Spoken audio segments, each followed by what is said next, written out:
नमस्कार, मैं हूं संजीव त्रिवेदी। चुनाव के ठीक पहले जिस तरह से राजनीतिक घटनाएं होती हैं, आंदोलन होते हैं, उसका चरम इस वक्त आप देश में देख सकते हैं। एक तरफ किसानों का आंदोलन, दूसरी तरफ गठबंधन और तीसरी तरफ सरकार जो तय करने की कोशिश कर रही है कि उसने बहुत तरीके से पिछले 10 साल इस देश को गवर्नेंस दिया है और उसे ही चुन के आने का मौका मिलना चाहिए।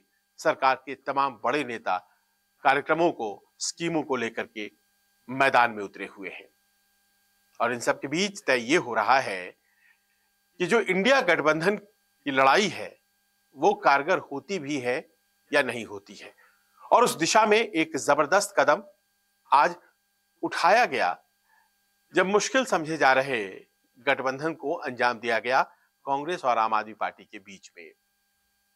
ये सोच अपने आप में बहुत मुश्किल थी क्योंकि आम आदमी पार्टी ने दिल्ली में कांग्रेस की जगह ली है, पंजाब में कांग्रेस की ही जगह ली है, लेकिन भारतीय जनता पार्टी का राजनीतिक रसूख इतना मजबूत हो चुका है कि दो दुश्मनों ने अपनी दुश्मनी को भूलते हुए साथ आने का एक राजीनामा किया है।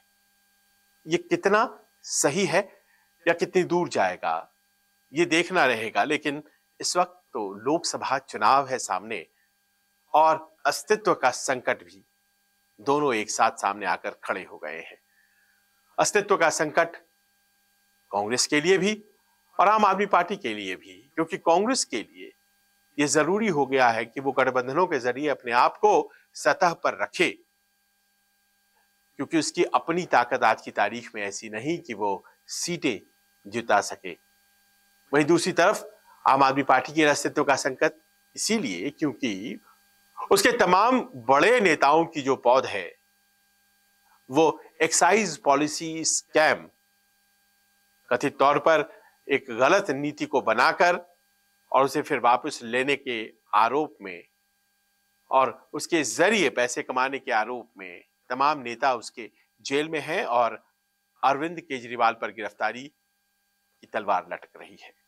ऐसा खुद आम आदमी पार्टी के नेता कह रहे हैं कि जल्दी से गिरफ्तार कर लिया जाएगा उन्हें, क्योंकि उन्होंने गठबंधन कर लिया है। वो गठबंधन न करते तो उन्हें गिरफ्तार नहीं किया जाता। आतिशी मंत्री हैं, उन्होंने प्रेस कॉन्फ्रेंस करके ये बात कही है। अब देखिए कि एक तरफ इन परिस्थितियों में गठबंधन हो रहा है जिसमें कि आपने अखिलेश यादव और कांग्रेस को भी साथ आते देखा और थोड़ी सी जमीन मिली, कांग्रेस तैयार हो गई। कांग्रेस इस बात के लिए भी तैयार हो गई कि अगर दिल्ली में 3 सीटें उसे मिल रही हैं तो स्वीकार करने वाली बात है। दिल्ली में आपस में भिड़ेंगे, आपस में साथ रहेंगे और पंजाब में भिड़ेंगे, वो भी कांग्रेस को तैयार है। उसे बहुत ज्यादा इस बात को लेकर के मुश्किल नहीं है। हरियाणा में भी संभवतः 1 सीट या 2 सीट वो छोड़ने के लिए तैयार है कांग्रेस आम आदमी पार्टी के लिए, और इसी तरह से गुजरात में भी गठबंधन आम आदमी पार्टी और कांग्रेस का होगा जिसमें 1 या 2 सीट आम आदमी पार्टी को दी जाएगी। जगह जगह इंडिया गठबंधन के उस इरादे को मजबूत करने के लिए साथ आते विपक्ष के दल। बिहार में पहले से ही तय है कि मुश्किलें ज्यादा नहीं होंगी क्योंकि कांग्रेस और राष्ट्रीय जनता दल जो मेन प्लेयर वहां की राजनीति की है, दोनों के बीच कई दफे पहले भी गठबंधन हुआ है और गठबंधन चल भी रहा है। झारखंड मुक्ति मोर्चा में सरकार कांग्रेस और वहां के झारखंड में कांग्रेस और झारखंड मुक्ति मोर्चा की सरकार है और जाहिर है कि वहां पर भी इन परिस्थितियों में, जबकि जेएमएम के सुप्रीमो बड़े नेता, हालांकि सबसे बड़े नेता तो वहां शिबू सोरेन है, लेकिन मुख्यमंत्री कल तक हेमंत सोरेन आज सीखचों के पीछे हैं। जाहिर है कि यह जरूरी है कि दोनों दल साथ आकर लड़ें। राजनीतिक परिस्थितियां हर क्षेत्र में कुछ ऐसी बनती चली जा रही हैं जहां पर साथ आने की जरूरत महसूस की जा रही है। विपक्षी दलों को लग रहा है कि अगर साथ नहीं आए तो इस बार मुश्किलें बढ़ जाएंगी। जयंत चौधरी के जाने के बाद अखिलेश यादव को यह महसूस हुआ, स्वामी प्रसाद मौर्य ने भी साथ छोड़ दिया, लिहाजा यह जरूरी था कि कांग्रेस को कुछ शर्तें मानकर एकोमोडेट किया जाए, और उन्होंने ऐसा किया भी। पश्चिम बंगाल एक ऐसा क्षेत्र है जो अभी भी दायरे से बाहर कांग्रेस के, लेकिन कांग्रेस का कहना है कि हमारी कोशिश पश्चिम बंगाल के लिए भी जारी रहेगी। लेकिन अब दूसरी तरफ आप आइए और आप पाते हैं कि एनडीए में क्या चल रहा है। एनडीए में आज की तारीख में कितने गठबंधन हैं जो हो चुके हैं, क्योंकि सारी बातें इंडिया गठबंधन के बारे में हो जाती हैं। उनके बीच आपसी खींचतान की खबरें जाहिर है कि वो सबसे ज्यादा सतह पर आ जाती हैं और मीन मेख भी निकाला जाता है। लेकिन अभी तक एनडीए गठबंधन में भी बहुत माकूल तरीके से सब कुछ तय हो गया है, ऐसा नहीं है। बात बिहार से शुरू कर लेते हैं। बिहार में आज की तारीख में मंत्रिमंडल के विस्तार की बात है, लेकिन अभी तक वो नहीं हो पाया है। सीटों का विभाजन और आपस में कितनी सीटें कौन गठबंधन सहयोगी लड़ेंगे, वो तो बाद की बात है। उम्मीद ये की जा रही थी कि मंत्रिमंडल थोड़ा फैलाया जाएगा और उसे बड़ा करेंगे, बड़ा करके उसे फिर, अभी तो मान लीजिए कि 2 उप मुख्यमंत्री भारतीय जनता पार्टी की तरफ से है और कुछ मंत्री, तो इसके अलावा और भी तो मंत्री होंगे ना। कुल 8 मंत्रियों और 1 मुख्यमंत्री से तो चलना नहीं है राज्य सरकार पर। क्या वजह है कि थोड़े दिनों में महीना बीत जाएगा और शपथ ग्रहण के महीने बाद भी विस्तार नहीं हो रहा है। कौन सी ऐसी बात है, खींचतान क्यों है, और अगर है तो फिर आखिर उसे सॉल्व क्यों नहीं किया जा रहा है।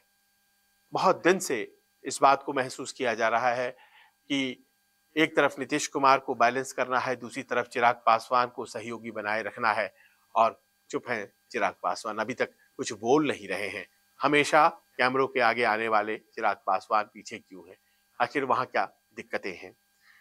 उत्तर प्रदेश में भी ये देखा जा रहा है कि एनडीए अपने कुनबे को समेटने में तो हमेशा सफल होती है, लेकिन अभी तक आखिर अपना दल कितनी सीटों पर लड़ेगा चुनाव। सुभा सपा यानी कि राजभर की पार्टी, उसे कितनी सीटें मिलेंगी, क्योंकि उनका ये कहना है कि सीटों का बंटवारा तो तभी होगा जब राज्य में मंत्री का दर्जा प्राप्त करेंगे। अभी तक मंत्रिमंडल विस्तार वहां नहीं हुआ है, योगी मंत्रिमंडल का, और इसीलिए केंद्र में कितनी सीटें कौन लड़ेगा, लोकसभा में ये भी नहीं तय हो पाया है।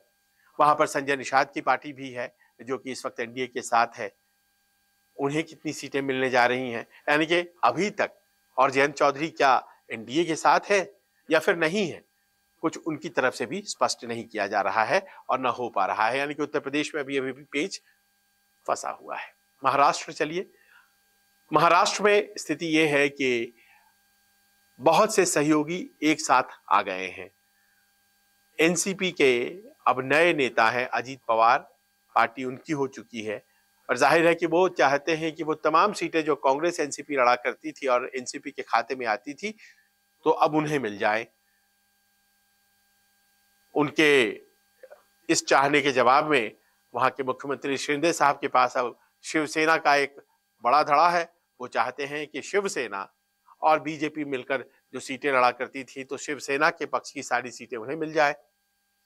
और ये दोनों पक्ष अपनी अपनी बात जब रख रहे हैं, तो ये भूल जा रहे हैं कि भारतीय जनता पार्टी खुद अपना पांव पसारना चाहती है महाराष्ट्र में, और वो चाहती है कि एक दिन ऐसा आए कि वो अपने दम पर वहां सरकार बनाए। 2014 में अकेले विधानसभा चुनाव वो लड़ भी चुकी है, अच्छा कर भी चुकी है। तो वहां पर अजीत पवार, मुख्यमंत्री शिंदे और नाना फडणवीस बैठ पाए क्या? देवेंद्र फडणवीस मांग करेंगे वो बैठ पाए, और अगर बैठ पाए तो क्या कोई बात सामने आई है? बीजेपी अध्यक्ष जेपी नड्डा मुंबई गए हुए हैं और कुछ बात बन जाती है क्या? देखना यह है। अब चलिए, कर्नाटक नए सहयोगी हैं और नए सहयोगी के तौर पर एचडी देवेगौड़ा की पार्टी जेडीएस के साथ बात बन गई क्या? अभी तक नहीं बनी है, और कौन कितनी सीटें लड़ेगा ये अभी तक तय नहीं हो पाया है। भारतीय जनता पार्टी कितनी लड़ेगी, जनता दल सेक्युलर कितनी लड़ेगी, यानी कि वहां भी कहीं ना कहीं पेच फंसा है। दिल्ली पहुंचे हैं कुमारस्वामी, क्योंकि समय बहुत नजदीक आ गया है। सभी उम्मीदवारों को ये पता होना चाहिए कि वो कहां से लड़ने वाले हैं। वहां पर तय नहीं हुई ये चीजें। दक्षिण में एक और राज्य है जहां पर बहुत उम्मीदें इस बार लगा के रखी गई हैं और वो तमिलनाडु है। भारतीय जनता पार्टी चाहती है कि तमिलनाडु में दमदार तरीके से चुनाव लड़ा जाए। बीच बीच में ये हवा भी फैलती है कि प्रधानमंत्री नरेंद्र मोदी रामेश्वरम से चुनाव लड़ सकते हैं। रामनाथपुरम है वो सीट, वहां से चुनाव वो लड़ सकते हैं, उसी का हिस्सा है रामेश्वरम। लेकिन वहां तो कोई एलआई ही नहीं है। एआईएडीएमके पहले हुआ करता था, लेकिन अब उसने पल्ला झाड़ लिया है। तो भारतीय जनता पार्टी वहां किस प्लानिंग के तहत चुनाव लड़ रही है, कौन होगा गठबंधन सहयोगी, अभी तक ये स्पष्ट नहीं हो पाया है। क्या रजनीकांत साथ आएंगे या फिर कोई और होगा, ये चीजें अभी भी तय होनी बाकी है। बाकी केरल में अपने दम पर चुनाव लड़ना है क्योंकि वहां पर बहुत सहयोगियों की गुंजाइश नहीं है। लेकिन ये तो बातें हमने कि जहां जहां सहयोगियों की बातें हैं, और अक्सर ये देखा जा रहा है कि इंडिया गठबंधन के विषय में बातें तो हो रही हैं, लेकिन अभी तक एनडीए गठबंधन के तौर पर भारतीय जनता पार्टी जिसका नेतृत्व कर रही है, उसके बीच भी बातचीत गठबंधन की नहीं हो पाई है। संभवतः गठबंधन की राजनीति ऐसी होती है जिसमें स्पष्ट तौर पर आखिर तक बहुत कुछ हो नहीं पाता है। और ऐसे में जबकि कांग्रेस ने भले ही नीतीश कुमार के झटके के बाद एक मनहूसी सी छा गई थी इंडिया गठबंधन में, लेकिन ऐसा लगता है कि उसे दूर करने में थोड़ी बहुत सफलता हासिल की है। बिहार में तय है चीजें, झारखंड में तय है चीजें, और कहा जा रहा है 1-2 दिन में अनाउंस वहां हो जाएंगी। उत्तर प्रदेश में अपने तरीके से संभालने की कोशिश कर ली गई है। दिल्ली, हरियाणा, पंजाब, दिल्ली और हरियाणा में तो सहयोग आम आदमी पार्टी के साथ, लेकिन पंजाब में अकेले अकेले दोनों ने लड़ने का प्लान बना लिया है। और इसी तरह से गुजरात, और अभी महाराष्ट्र तय नहीं है, लेकिन महाराष्ट्र में पेच इंडिया गठबंधन में भी फंस सकता है, कहा यह जा रहा है, क्योंकि उद्धव ठाकरे चाहते हैं कि वो ज्यादा से ज्यादा सीटें लड़े।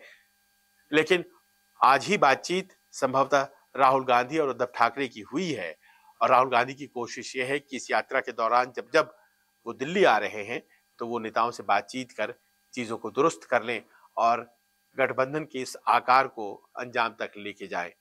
इंडिया गठबंधन आज की तारीख में थोड़ा बेहतर पहले से दिख रहा है।